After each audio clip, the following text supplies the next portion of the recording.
내 사는 날이 속히 지나고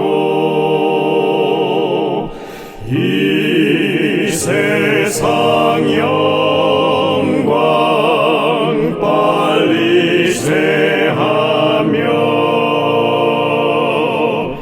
이 천지 만물 모두 변하나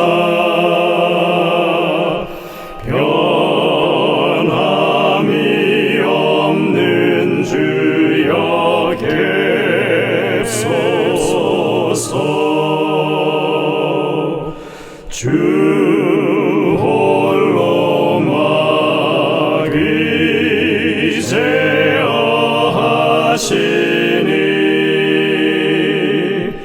때마다 계심 여기합니다.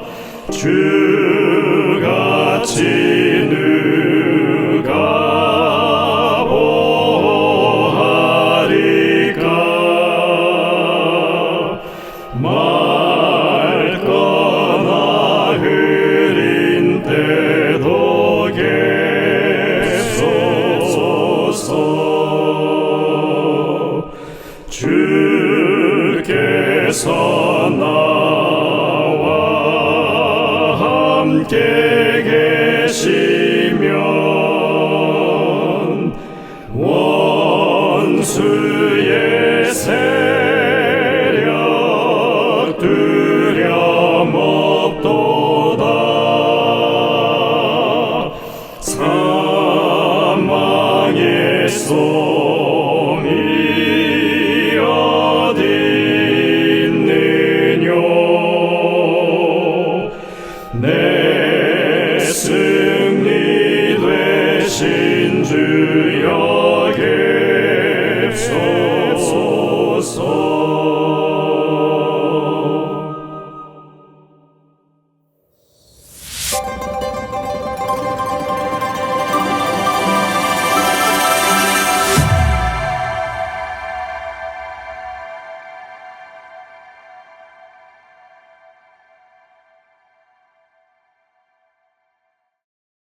성도 여러분들 안녕하십니까? 행복한 안식일을 시작하는 시간이 되었습니다.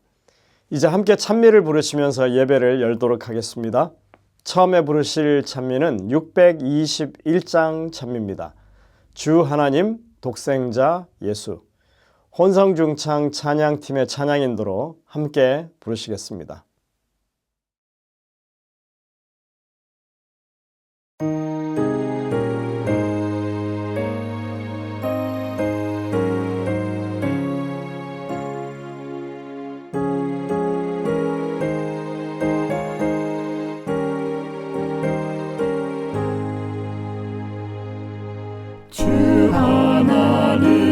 하나님 독생자 예수 이 세상에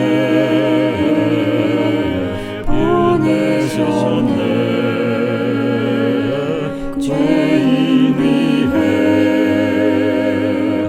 돌아가신 주 무덤을 깨뜨리고 살아나셨네. 부활의 주 나의 참된 소망 근심 걱정 전혀 없네. 나의 구주 살아계시니 내 맘에 삶의 기쁨 넘쳐 흐르네. 귀한 아기 탄생함으로 우리에게 기쁨 되나. 그보다도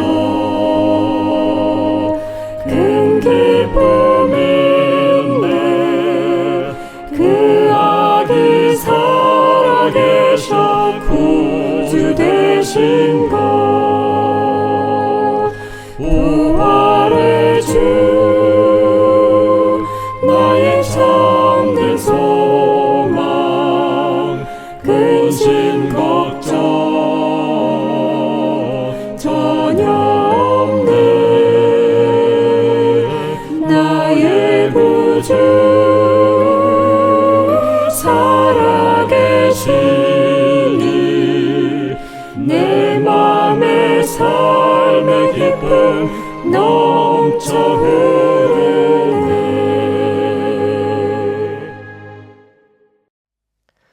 다음 찬미는 252장 찬미입니다. 영광의 그날이 오면.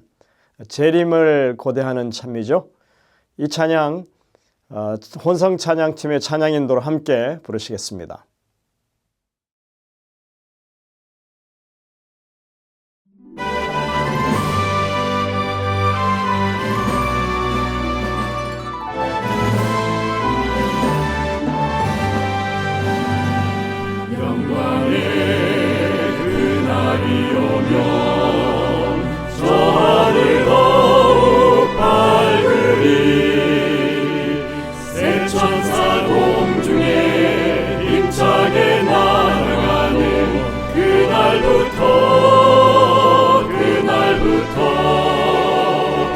주의 중보 마치고 만왕의 왕 오실 그때까지 새 천사여 날개를 펼쳐라 새 천사여 날개를 펼쳐라 이 하늘에서 저 하늘로 새 천사여 날개를 펼쳐라 기별 소리 전하라 영광의 그날이 오면 온 세상 더욱 빛나리 영원한 복음이 담대히 외쳐지는 그날부터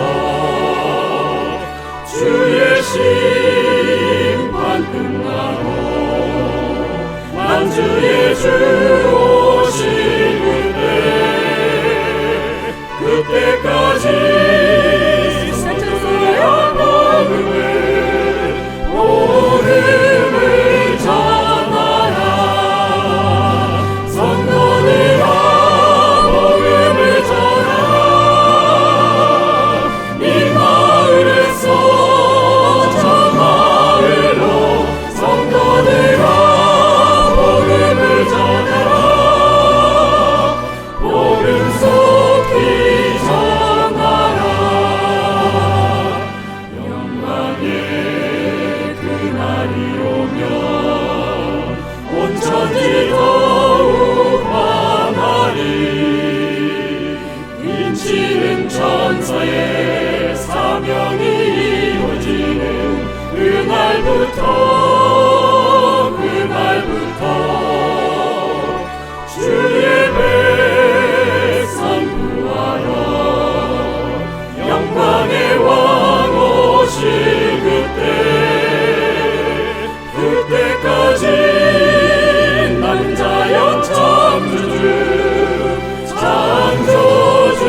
전하라 남은 자여 창조주 전하라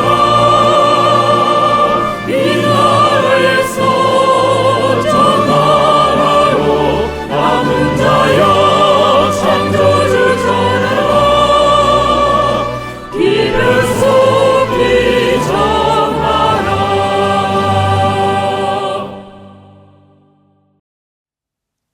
이어지는 찬미는 219장 찬미입니다. 성령이여 강림하사. 혼성중창 찬양팀의 찬양 인도로 함께 부르도록 하시겠습니다. 찬양이 마치면 유미자 집사님께서 기도를 인도하시겠습니다.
통쾌하고 위로하는 복을 받게 하소서.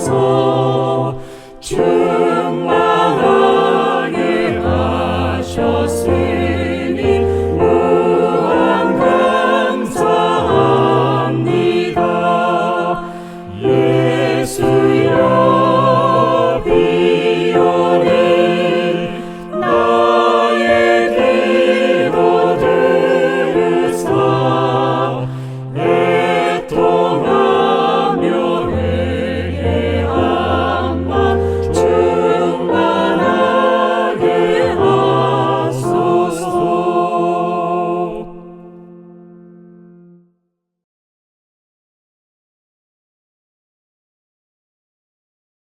전지전능하신 사랑의 하나님 아버지, 지난 일주일 동안도 우리 모든 믿음의 식구들을 두려움에서 보호하여 주시었고, 이 복되고 거룩한 안식일에 들어오게 하심을 진심으로 감사드립니다. 아버지의 자녀답지 못한 모든 순간들을 예수님 사랑 앞에 내놓습니다. 은혜로 용서받는 저희 모두가 되기를 간절히 기도드립니다. 매 새벽 기도 시간을 통하여 주시는 말씀으로 새롭게 되어 주님을 더욱 알고 사랑할 수 있게 하심을 진심으로 감사드립니다. 교과목으로 은혜의 말씀을 강론해 주시는 모든 목사님들에게 크신 축복으로 안아주시기를 간절히 바랍니다. 전쟁과 기후변화로 고통받는 아버지의 자녀들 어서속히 구해 주옵소서. 영과 육에서 자유롭지 못한 연약하신 분들과 궁핍한 자들의 탄식을 들으시고 이 모든 괴로움에서 벗어나게 하여 주옵소서. 우리 세리토스 교회의 작은 일서부터 큰 계획까지 주님께서 친히 이루어 주실 줄 믿습니다. 이 시간 안식일 첫 시간입니다. 신령과 진정으로 예배드리게 하옵시고 말씀 대언하시는 목사님에게 크신 축복을 허락하여 주옵소서. 이 죄인 귀하신 예수님 이름으로 잠시 기도드렸습니다. 아멘.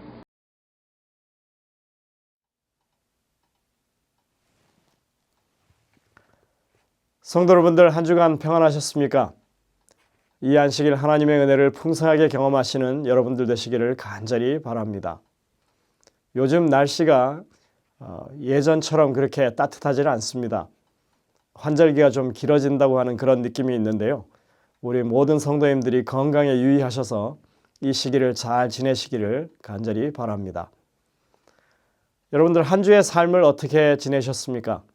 매일같이 우리가 말씀을 묵상하고 또 더 열심히 기도하고 또 우리 형제 자매들을 사랑하기 위해서 노력하는 한 주를 보내셨습니까?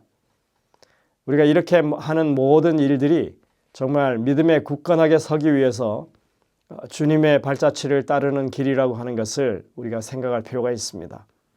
믿음의 여정은 평생을 한결같은 마음으로 믿음으로 그렇게 지내는 것이라고 저는 생각합니다. 비록 때로는 실망할 때도 있고 또 어려움에 봉착해서 참 마음이 흔들릴 때도 있지만 그러나 그때마다 우리가 가까이 주님을 모시고 또 주님께 도움을 구하며 또 새롭게 이 마음이 변화되는 그런 경험들을 계속해 나가는 것이 우리의 믿음의 여정이라고 저는 믿습니다. 언제나 용기를 가지시고 또 서로가 격려가 되는 그런 이 교제가 있었으면 좋겠습니다.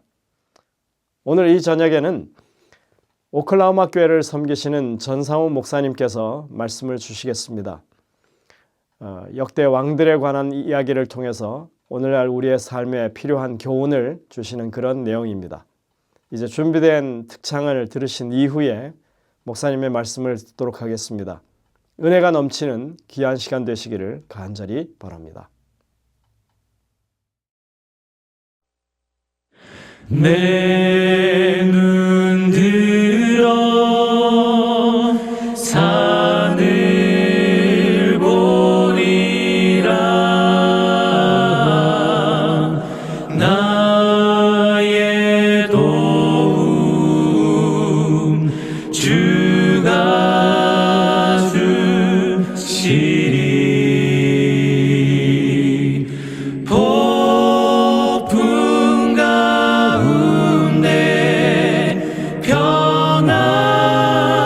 주시네. 주는 내 힘 되시며 주는 내 삶 되시네. 손들어 모든 찬양 드리리. 내 눈 들어 산을 보리라. 나의 도움 주가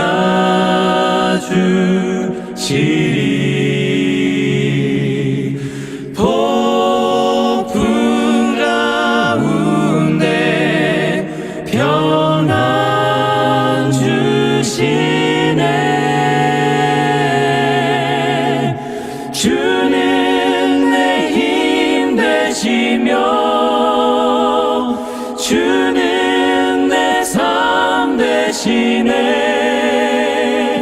손들어 모든 찬양 드리리. 주는 내 힘 되시며 주는 내 삶 되시네. 손들어 모든 찬양 드리리. 아멘.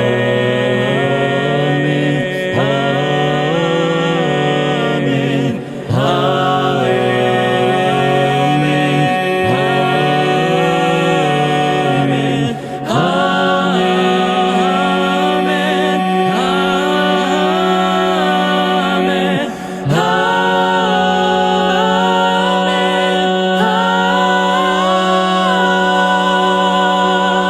아멘.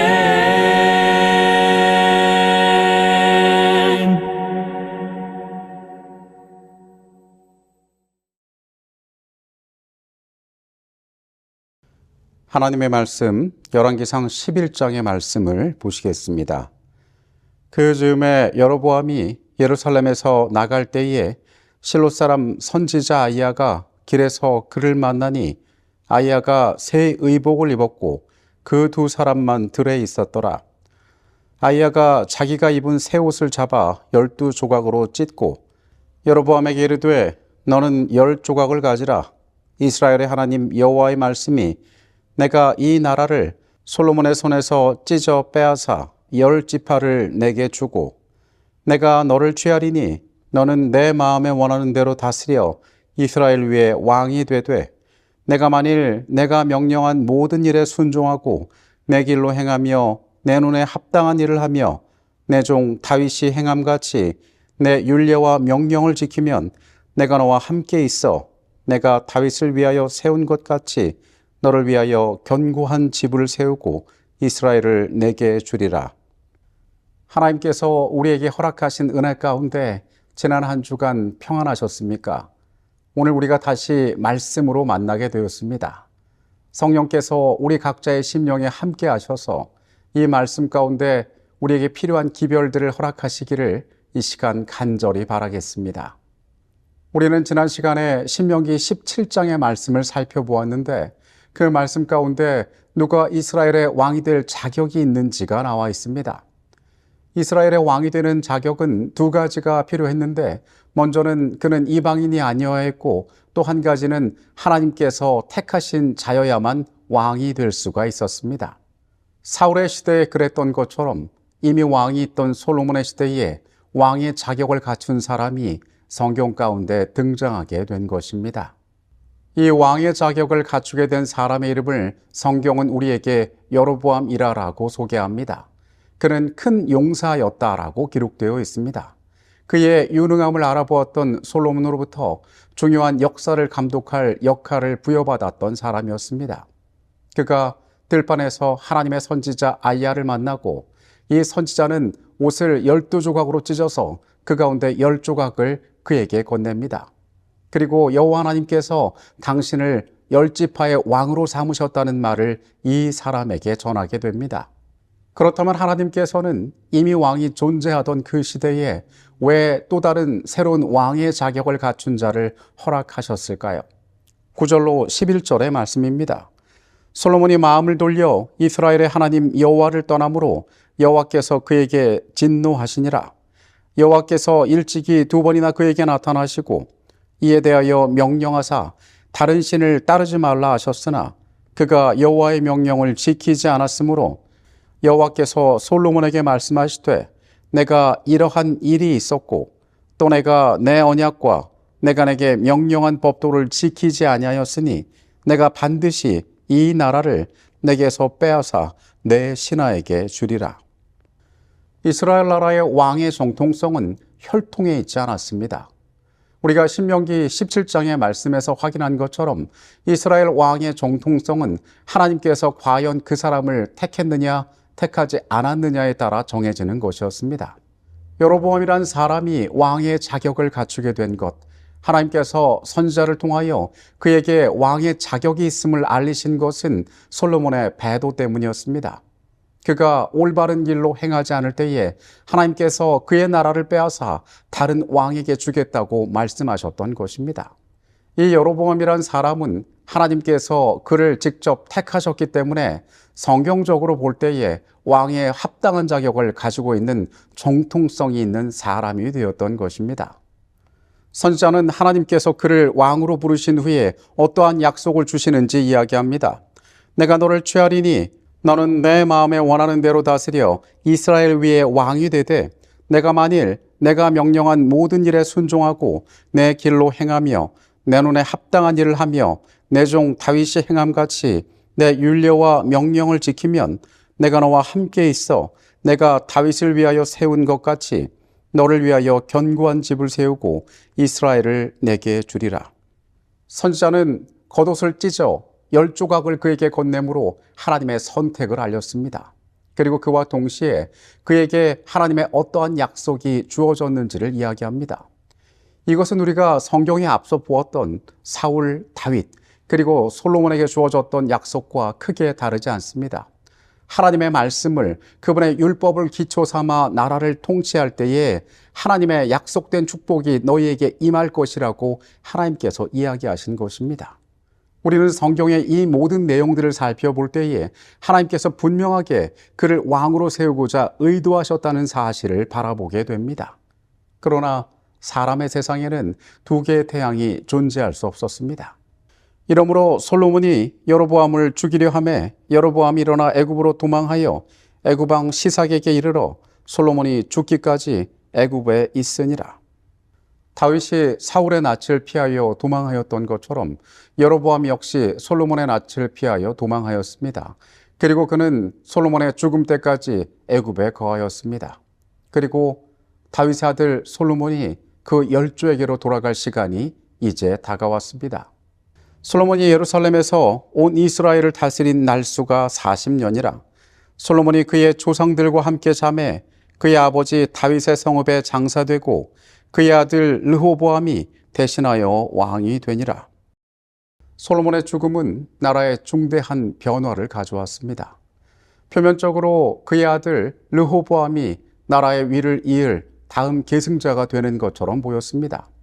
하지만 앞선 여로보암의 사건에서 우리가 보았듯이 이제 그 나라는 그들이 예상하지 못했던, 사람들이 생각하지 않았던 운명 가운데로 들어가게 될 것이었습니다. 북쪽 지역에 있던 도시 세겜, 에브라임 땅에 속하였던 그 도시로 솔로몬의 아들 르호보암은 사람들을 만나기 위하여 갑니다. 그들의 왕으로 인정을 받기 위하여 그 자리에 갔던 것입니다. 그런데 그곳에 모인 지파의 대표들로부터 다음과 같은 청을 듣게 됩니다. 왕의 아버지가 우리의 멍에를 무겁게 하였으나 왕은 이제 왕의 아버지가 우리에게 시킨 고역과 매운 무거운 멍에를 가볍게 하소서. 그리하시면 우리가 왕을 섬기겠나이다. 새로운 왕이 나타나고 백성들은 변화를 요구하고 있었습니다. 솔로몬의 치세가 많은 부분에서 아름다운 것처럼 보였지만은 그 이면에는 백성들의 희생과 헌신이 있었습니다. 솔로몬은 그의 치세 후기에 사치스러운 삶의 이유 때문에 백성들로부터 많은 것들을 요구하게 되었습니다. 노역은 무거웠고 세금은 가혹했습니다. 그래서 백성들은 새로운 왕이 될 르호보암을 향하여 그것을 가볍게 해달라고 청하게 되었습니다. 왕을 요구하는 백성들을 향하여 선지자 사무엘이 경고했던 그 일이 이때 현실로 벌어졌던 것입니다. 르호보암은 이 요구에 대하여 즉시로 대답하지 않습니다. 그리고 그에게 3일의 시간을 달라고 요청합니다. 이 사람은 두 집단과 이 문제에 대해 의논합니다. 한 집단은 그의 아버지 솔로몬의 시대에 그와 함께 있던 지혜로운 노인들과 이 문제를 의논하였습니다. 노인들은 그에게 이렇게 답하라고 조언합니다. 왕이 만일 오늘 이 백성을 섬기는 자가 되어 그들을 섬기고 좋은 말로 대답하여 이르시면 그들이 영원히 왕의 종이 되리이다. 솔로몬과 함께했던 지혜로운 노인들은 왕이 백성을 섬기는 자가 되라라고 이야기합니다. 그렇게 하면 그들이 당신을 섬기게 될 것이라고 조언합니다. 왕은 또 다른 그룹과 이 문제를 의논합니다. 그들은 왕과 함께 성장했던 젊은이들이었습니다. 이 젊은이들은 왕에게 이렇게 대답하라라고 조언합니다. 내 새끼손가락이 내 아버지의 허리보다 굵으니 내 아버지께서 너희에게 무거운 멍에를 매게 하였으나 이제 나는 너희의 멍에를 더욱 무겁게 할지라. 내 아버지는 채찍으로 너희를 징계하였으나 나는 전갈 채찍으로 너희를 징계하리라. 젊은이들은 왕을 향하여 이야기합니다. 당신이 권위가 있어야 합니다. 당신이 힘이 있음을 보여주어야 합니다. 그러한 불평 따위는 눌러버릴 수 있어야 합니다. 그래서 당신은 그들의 질문에 끌려다닐 것이 아니라 강력하게 대응해야 한다라고 이야기합니다. 전혀 상반된 이 두 개의 조언 가운데 왕은 누구의 말을 들었을까요? 르호보암은 이 젊은이들의 말에 귀 기울여 3일 후에 이스라엘의 지도자들을 만나 포악한 말로 대답하였다고 성경은 이야기합니다. 이제 왕의 대답에 대한 반응이 나타날 시간이었습니다. 온 이스라엘이 자기들의 말을 왕이 듣지 아니함을 보고 왕에게 대답하여 이르되 우리가 다윗과 무슨 관계가 있느냐? 이새의 아들에게서 받은 유산이 없도다. 이스라엘아, 너희는 장막으로 돌아가라. 다윗이여, 이제 너는 내 집이나 돌아보라 하고 이스라엘이 그 장막으로 돌아가니라. 북방의 10지파는 더 이상 그들이 다윗의 집안이 통치하는 그 나라에 함께하지 않기로 결정하였습니다. 그리고 그들은 애굽에서 돌아온 왕의 자격을 갖춘 자, 하나님께로부터 택함을 받았던 여로보암을 그들의 새로운 왕으로 세웠습니다. 하나였던 나라는 이제 두 개의 나라로 갈라지게 되었던 것입니다. 그들에게 두 왕의 시대가 시작되었던 것입니다. 예루살렘으로 돌아온 르호보암은 나라의 분열을 원하지 않았습니다.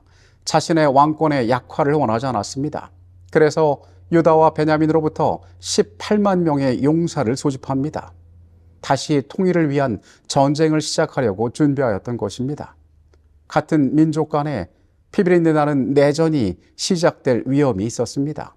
그때 하나님께서 선지자를 그들에게 보내십니다. 여호와의 말씀이 너희는 올라가지 말라. 너희 형제 이스라엘 자손과 싸우지 말고 각기 집으로 돌아가라. 이 일이 나로 말미암아 난 것이라 하셨다 하라 하신지라. 그들이 여호와의 말씀을 듣고 그 말씀을 따라 돌아갔더라. 전쟁을 준비하였던 르호보암과 유다 왕국은 하나님의 분명한 음성을 듣게 됩니다. 너희가 그 전쟁을 시작하지 말라라고 이야기한 것입니다. 이 모든 것이 나의 뜻이라고 선명하게 이야기하신 것입니다.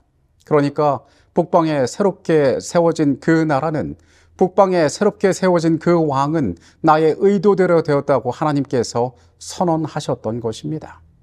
이제 새로운 시대가 열렸습니다.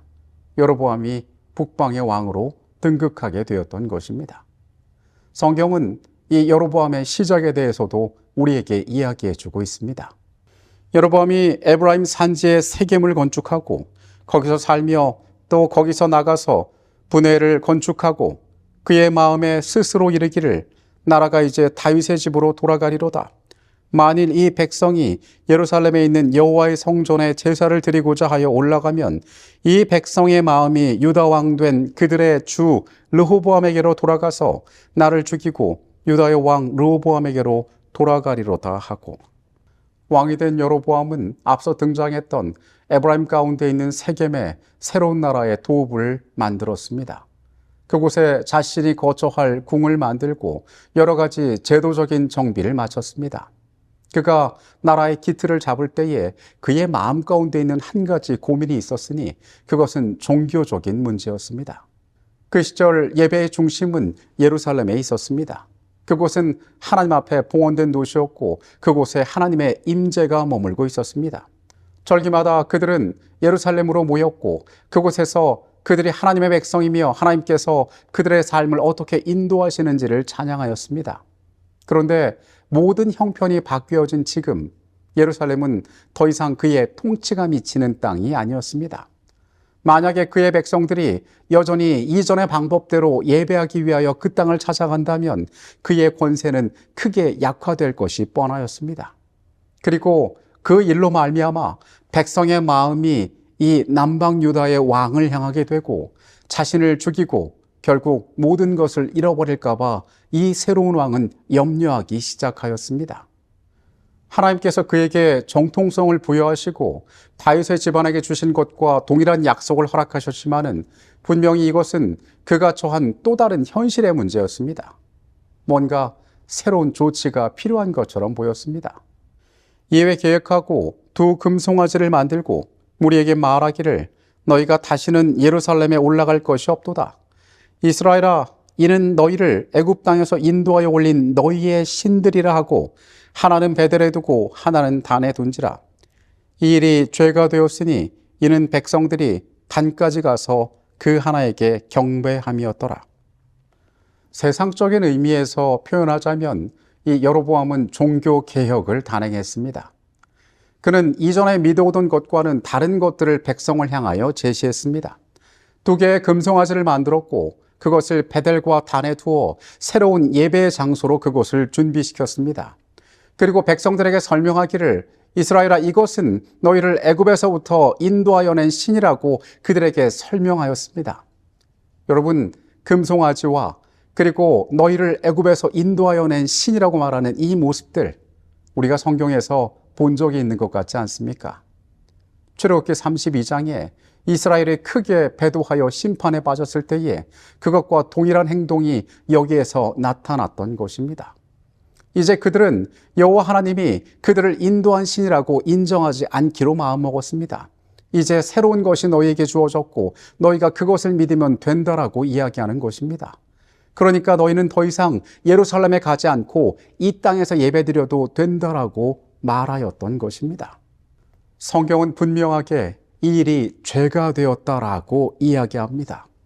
통치자로서의 그의 선택은 어떤 면에서 합리적인 것일 수 있습니다.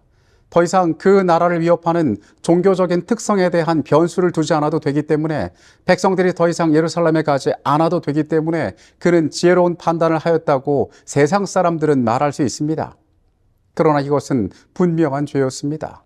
나 외에 다른 신들을 내게 있게 말지니라는 하나님의 말씀에 대한 명백한 위반이었습니다.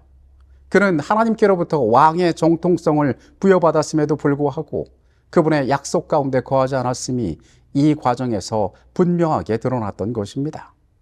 하나님을 나타내려는 이 같은 노력으로 여로보암은 너를 위하여 새긴 우상을 만들지 말고 그것들에게 절하지 말며 그것들을 섬기지 말라는 여호와의 명백한 명령을 범하였다. 10지파를 예루살렘에 가지 못하게 하려는 욕망이 너무나 강했기 때문에 여로보암은 자기 계획의 약점을 보지 못하였다. 우리는 처음으로 가서 그 사람이 왕이 되게 한 존재가 누구인지를 다시 생각해 볼 필요가 있습니다. 하나님께서 그가 왕이 되게 하셨습니다. 세상에 그 어떤 것도 아닌 그 자신의 능력도 아닌 하나님께서 그를 왕으로 부르셨습니다. 그런데 그는 가장 중요한 것을 망각하고 있었습니다. 자신의 형편을 바라보고 있었습니다.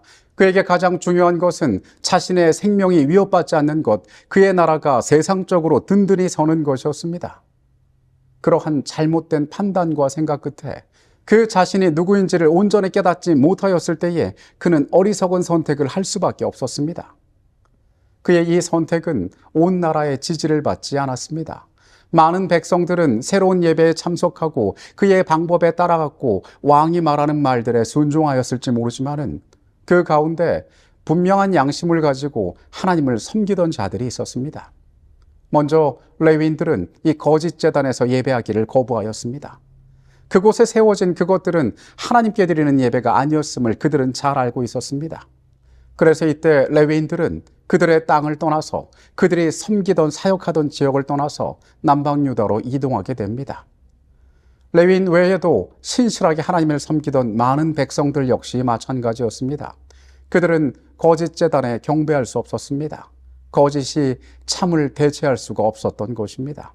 그래서 그 나라에서 하나님의 뜻을 신실히 섬기던 그러한 진실한 백성들은 그 땅을 떠나게 되었습니다. 표면적으로는 나라의 골치 아픈 문제가 해결된 것처럼 보였지만은 여로보암은 이것을 통하여 가장 중요한 것들을 상실하게 되었습니다.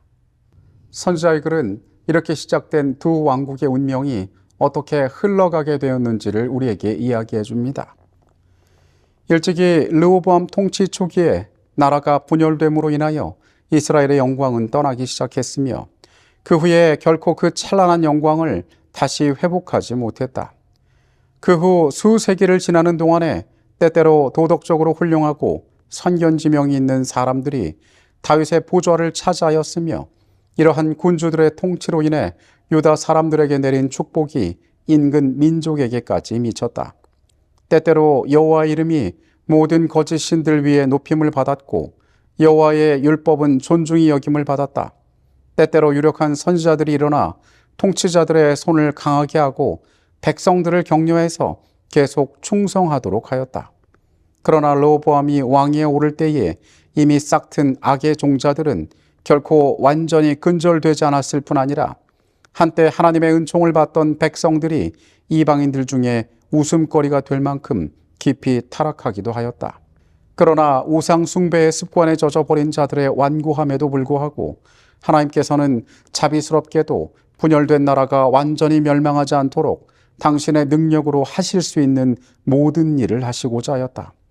세월이 흐름에 따라 이스라엘에 대한 당신의 목적이 사단의 대리자들의 충동을 받은 자들의 책략으로 말미암아 완전히 실패한 것처럼 보였으나 하나님께서는 여전히 선민들의 포로와 석방을 통하여 당신의 자비스러운 계획을 나타내셨다.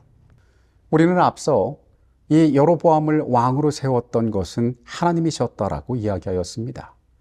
그리고 왕이 존재하던 시대에 새로운 왕을 하나님께서 허락하신 이유는 솔로몬의 배도 때문이라고 하였습니다.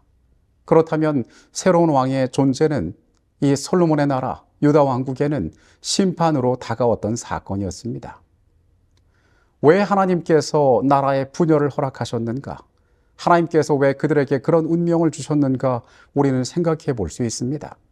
우리는 성경 가운데에서 하나님께서 허락하신 이 분열이 그들 가운데 심판이 되기도 하였지만은 하나님께서 그들을 향하여 끊임없이 베푸시는 은혜와 구원의 손길이었다는 사실을 기억할 필요가 있습니다. 하나님께서는 그 나라의 모든 순간마다 그들을 구원하기 위하여 애쓰셨습니다. 다윗의 집안에서 등불을 거두시지 않았던 하나님께서는 그 나라에 끊임없는 음성을 들려주셨습니다. 때로 선한 왕이 나타나서 선한 치세를 펼치기도 하였습니다. 그 민족을 통하여 천하 만민에게 복을 주고자 하셨던 하나님의 계획이 어느 정도 성취되는 것처럼 보였습니다. 그러나 세상은 점점 악하여 갔습니다. 그 나라의 하나님께서는 선지자를 통하여 여러 방법을 통하여 그들을 구원하고자 애쓰셨습니다.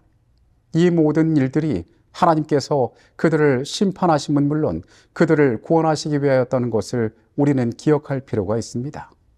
새롭게 세워진 북방의 이스라엘의 운명이 어떠했는지 우리는 또한 선지자의 글에서 볼 수 있습니다. 그러나 여호와께서는 이스라엘이 당신에게 돌아와 충성하도록 하기 위하여 할 수 있는 모든 일을 하시기까지 이스라엘을 버리지 아니하셨다.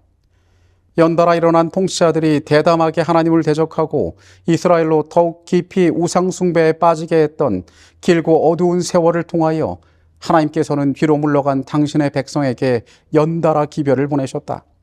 하나님께서 당신의 선지자들을 통하여 그들이 배도의 물결을 멈추고 당신께 돌아올 수 있도록 가능한 모든 기회를 주셨다. 나라가 분열된 후에 세월 동안에 엘리야와 엘리사가 활동했고 호세아와 아모스와 오바자의 부드러운 호소를 나라 안에서 들을 수 있었다.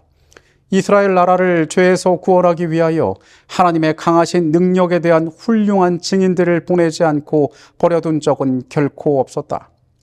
최악의 암흑시대 동안에도 거룩하신 통치자에게 충성을 다하고 우상숭배 중에서도 거룩하신 하나님의 면전에서 흠없이 살고자 한 사람들이 있었다. 이 충성스러운 사람들은 상당수의 남은 무리에 속한 사람들로 계수되었는데 그들을 통해 하나님의 영원한 목적이 성취되도록 되어 있었다. 북방 이스라엘은 첫 단추를 잘못 끼었습니다. 첫 왕이었던 여로보암이 시작한 우상 숭배, 그가 온 나라에 끼쳤던 그 죄의 해악은 그 나라가 멸망할 때까지 계속되었습니다. 단 한 명의 선한 왕도 그들 가운데 나타나지 않았습니다. 아합과 같은 악한 존재들이 그 나라를 다스렸습니다. 온 나라가 배도하는 것처럼 보였습니다. 그런데 하나님께서는 그들을 향하여 더욱 특별한 사랑을 보여주셨음을 우리는 성경 가운데 알고 있습니다. 우리가 열왕기와 역대서를 읽을 때에 인간 나라에 돌아가는 모든 형편 가운데에서 우리는 아무런 소망을 찾아볼 수가 없습니다. 그러나 우리가 열왕기와 역대기를 읽을 때에 반드시 함께 읽어야 할 책이 바로 선지서들입니다. 하나님께서 이 시간들 동안 그 백성들을 어떻게 붙잡기를 원하셨으며 그들을 향하여 어떤 음성을 주셨고 그들이 어떻게 돌아오기를 간절히 원하셨는지 우리는 선지자들의 음성 가운데 그 시대를 향하여 부어진 하나님의 특별한 사랑들을 깨닫습니다. 그 땅에는 엘리야가 있었습니다. 엘리사가 있었습니다. 능력 있는 하나님의 일들이 그곳에 임했습니다. 하나님께서는 이 분열의 시대에, 이 배도의 시대에 그 백성들과 함께 계셨고 그들을 구원하기 위하여 밤낮 없이 일하셨다는 사실입니다. 우리는 이 시대로부터 중요한 영적인 교훈들을 발견해야 합니다. 먼저 우리는 내가 어떤 존재인가를 기억할 필요가 있습니다. 이스라엘의 처음 분열 왕국의 두 왕은 어떠한 존재를 기억하지 못함으로 문제들을 만나게 되었습니다.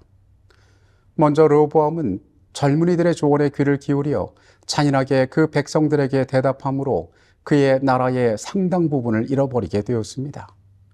그는 지혜로운 자들의 조언과 같이 백성을 섬기는 자임을, 하나님께 권한을 위임받은 자임을, 자신이 어떤 존재인지를, 왕이 해야 할 일이 무엇인지를 기억할 필요가 있었습니다. 그러나 백성 위에 군림하려 하고 자신의 가장 높은 존재로 교만하게 임하였을 때에 그는 그가 가진 많은 것들을 상실하게 되었습니다. 여로보암 역시 마찬가지였습니다. 그는 정통성을 가진 왕이었습니다. 그런 그를 누가 왕이 되게 했는지를 이 사람은 기억할 필요가 있었습니다. 가장 중요한 것을 위하여 그가 선택해야 할 일들이 있었습니다. 어떠한 경우에도 그가 건드리지 말아야 할 것이 있었습니다. 그러나 그에게 주어진 모든 것이 어느 분에게서 왔는지를 망각하였을 때 그는 심각한 문제에 빠지게 되었습니다. 여러분, 우리는 하나님께서 우리의 창조주이심을, 우리의 구원자이심을 매일 고백하고 살아가는 존재가 되어야 합니다. 오늘 하나님께서 우리의 삶을 존재하게 하셨고 죄 가운데 속절없는 우리의 운명을 구원하셨음을, 그분의 공로가 없이는 나의 삶이 하루도 온전히 서 있을 수 없음을 우리가 고백하지 않는다면 우리 역시 이 실패한 두 왕의 운명과 같아질 수가 있습니다. 매일 그리스도의 십자가 앞에서 내가 어떠한 존재인지를 발견하고 나의 삶의 모든 선택들이 그분의 뜻에 합당한 것이 될 수 있도록 우리의 생애를 준비하게 되시기를 바라겠습니다. 우리가 또한 이 말씀들 가운데 주목하여 볼 것은 누가 높아지기를 원했느냐라는 것입니다. 르호보암은 자신의 자존심이 손상받지 않기를 원했습니다. 백성을 섬기겠다고 말하는 것을 굴욕이라고 느꼈는지도 모르겠습니다. 그는 자기 스스로를 높이기를 원했던 것입니다. 여로보암 역시 마찬가지였습니다. 그가 가장 염려하는 것은 자신의 안위였습니다. 내가 죽으면 이게 다 무슨 소용이냐라는 세상의 말처럼 그는 자신의 안전만을 첫 번째로 생각하였습니다. 그 나라의 모든 형편들은 그에게 중요한 것이 되지 않았습니다. 더 나아가서 그를 향하여 모든 것을 허락하셨던 그 하나님께 이 일이 영광이 될지 욕이 될지조차 그에게는 자신의 이익 앞에서 중요하지 않았습니다. 여러분, 얼마나 슬픈 일입니까? 그와 동시에 이러한 문제는 우리의 생애 가운데서도 끊임없이 반복되어지고 있지 않습니까? 여러분의 인생에서 가장 중요한 것은 무엇입니까? 내가 없으면 이게 다 무슨 소용이냐는 세상의 말을 따라서 우리는 우리의 이익을 위하여 끊임없이 살아가고 있지 않습니까? 눈앞에 있는 이익을 마주할 때 이것이 때로 하나님께서 내게 바라시는 삶과 정면으로 배치됨에도 불구하고 나의 이익을 위하여 기꺼이 하나님의 것에 대하여 눈 감고 그것을 멀리하고 그것을 거역하는 일들이 우리에게 벌어지고 있지 않습니까? 여러분, 우리의 그런 선택은 우리를 불안하고 약속 없는 우리의 미래로 이끌게 될 것입니다. 하나님께서 우리의 하나님이 되실 수 없기 때문입니다. 오늘 우리의 삶이 누구를 높여야 하는지를 기억하게 되시기 바랍니다. 누구의 것을 먼저 구별해야 할지를 기억하게 되시기 바랍니다. 우리가 어떠한 존재로 살아갈 때에 하나님께 영광이 될 수 있는지를 우리는 가장 먼저 생각하는 자들이 되어야 합니다. 그것이 이 분열과 배도의 시대에서 우리가 배워야 할 중요한 교훈이 될 것입니다. 마지막으로 우리가 기억해야 할 것은 이 모든 부족과 실패 가운데서도 하나님께서는 우리의 구원을 위하여 일하고 계신다는 사실입니다. 주께서는 구원하려 하시지 멸하려고 하지 않으신다. 그분은 죄인들을 구원하시기를 기뻐하신다. 주 여호와의 말씀에 나의 삶을 두고 맹세하노니 나는 악인의 죽는 것을 기뻐하지 아니하노라. 주께서는 경고와 간청으로 불순종하는 무리들에게 그들의 행악을 그치고 당신께 돌아와서 살라고 부르신다. 우리는 세상에서 일어나는 일들에서 때로 축복과 저주를 분간하기도 합니다. 내가 어려운 형편에 빠지거나 인간적으로 실패한 것 같은 모습이 나타날 때에 사람들은 하나님의 심판이 임했다라고 이야기하곤 합니다. 이스라엘이 그 위세를 잃고 두 개의 왕국으로 분열되는 이 사건, 겉으로 볼 때에 이것은 솔로몬의 집안에 내려진 하나님의 심판이었습니다. 어떤 면에서 맞습니다. 그러나 우리는 그러한 관점으로만 하나님의 일들을 보아서는 안 될 것입니다. 하나님께서는 그 백성을 경고하시고 심판하시지만은 그 백성을 어떻게 하면은 그들의 잘못된 길에서 돌이키실지 끊임없이 일하고 계신다는 사실입니다. 이 두 왕국의 배도 시대에 하나님의 은혜는 그 나라 가운데에서 단 한 번도 거두어진 적이 없었습니다. 주께서는 끊임없이 선지자들을 보내셔서 그들의 삶을 돌아오게 하기 위하여 애쓰셨습니다. 마찬가지로 여러분, 우리의 삶이 하나님에게서 멀리 떨어져 있고 우리의 지금의 현실이 그분의 약속대로 되어지지 않는다고 해서 그분께서 우리를 완전히 버리셨다고 생각하지 않게 되시기 바랍니다. 그분께서는 하나님 앞으로 우리가 더 가까이 올 수 있게 하기 위하여 끊임없이 우리를 향하여 그분의 자비의 말씀을 선포하신다는 사실을 기억하게 되시기 바랍니다. 나는 이미 버리워진 존재라고 그분께서 나를 포기하셨기 때문에 내게 남은 거는 심판밖에 없다고 이야기하지 않게 되시기 바랍니다. 보내셨던 그 수많은 선지자들, 그분께서 그들을 통하여 보내셨던 그 음성은 그분의 나라를 위한 사랑의 기별이었음을, 그분의 간절함이었음을 우리는 이 시대 가운데 배워야 합니다. 그리고 동일하게 그 음성은 오늘 우리를 향하여서도 전해지고 있습니다. 오늘 우리는 이 분열과 배도의 시대를 바라봅니다. 그리고 우리의 시대가 겪고 있는 그 문제들과 어쩌면 크게 다르지 않음을 바라봅니다. 이 말씀들 가운데 중요한 교훈들을 기억하게 되시기 바랍니다. 내가 누구인지를 발견하고 누구를 위해 살아갈지를 기억하고 그 하나님께서 나의 삶을 위하여 오늘도 어떻게 애쓰고 계시는지를 우리는 기억할 필요가 있습니다. 그분의 은혜 가운데 우리의 시간들을 살아가게 되시기를 바라겠습니다. 이 시간 말씀을 마치겠습니다. 우리를 사랑하시는 아버지 하나님, 이 땅의 어떤 형편 가운데서도 주께서는 그분의 백성을 사랑하시고 그들을 기다리고 계심을 우리가 깨닫게 하여 주시옵소서. 분열과 배도의 시대 가운데에 우리가 교훈을 얻기를 원합니다.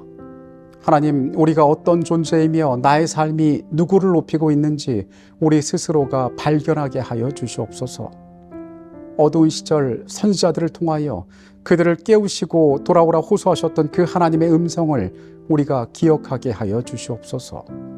하나님, 우리의 죄된 것을 내어놓으니 우리 각자에게 가장 합당한 음성으로 말씀하여 주시옵소서. 이 시간에 같이 계셨음에 감사드립니다. 예수 그리스도 이름으로 기도합니다. 아멘.